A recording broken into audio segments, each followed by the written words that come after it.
À la sortie de leur réunion hebdomadaire, certains membres du MR concèdent qu'ils soufflent comme un vent de tempête au sein du parti. Bon, c'est pas des moments très rigolos, c'est pas des moments très agréables. C'est un moment difficile, il faut être franc bien sûr, mais en même temps je pense que lorsqu'il y a des situations comme celle-là, il faut pouvoir les régler de façon très nette.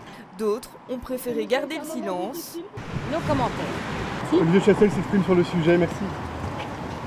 Une attitude discrète après une semaine agitée sous le feu des projecteurs médiatiques. Dès lundi, Défi, Écolo et l'EPS réclament une commission d'enquête pour savoir si Armand de Decker a joué de sa casquette d'avocat pour accélérer la loi sur la transaction pénale votée en mai 2011. Le bourgmestre Ducle aurait ainsi aidé le milliardaire kazakh Patok Shodiev à abandonner des poursuites judiciaires grâce à un versement de 23 millions d'euros à la justice.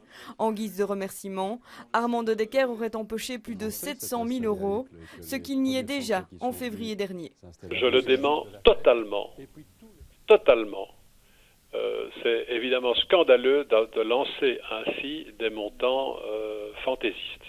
Mais lundi dernier, même Denis Ducarme, chef de groupe MR à la Chambre, ne se dit pas opposé à faire la lumière sur l'implication du bourgmestre Ducle.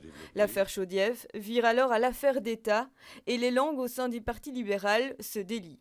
Je ne comprends pas la réaction du parti, on donne l'impression de le protéger. Comme avocat, de Decker n'avait pas allé en personne au cabinet de Stéphane de Klerk. C'est comme mandataire politique qu'il a pu obtenir ce rendez-vous, évidemment. Et rien que cela, c'est déjà problématique.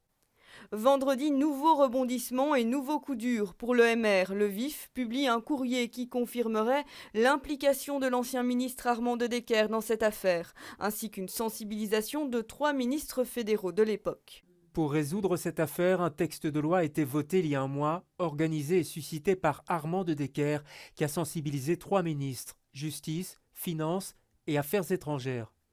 La pression augmente d'un cran pour le parti, tandis que le journal The Tate publie un article qui concerne cette fois la princesse Léa. La sœur d'Albert II aurait en effet perçu une transaction mystérieuse de la part de l'avocate de Patok Shodiev pour son fonds d'entraide Prince et Princesse Alexandre de Belgique. Le MR décide alors de précipiter l'audition d'Armand de Decker dimanche. Le parti le prive de ses fonctions internes. Même s'il reste bourgmestre Ducle et député bruxellois, les membres du parti que nous avons rencontrés ce lundi sont unanimes.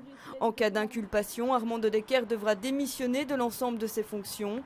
L'affaire Shodiev n'a donc pas fini de faire couler de l'encre.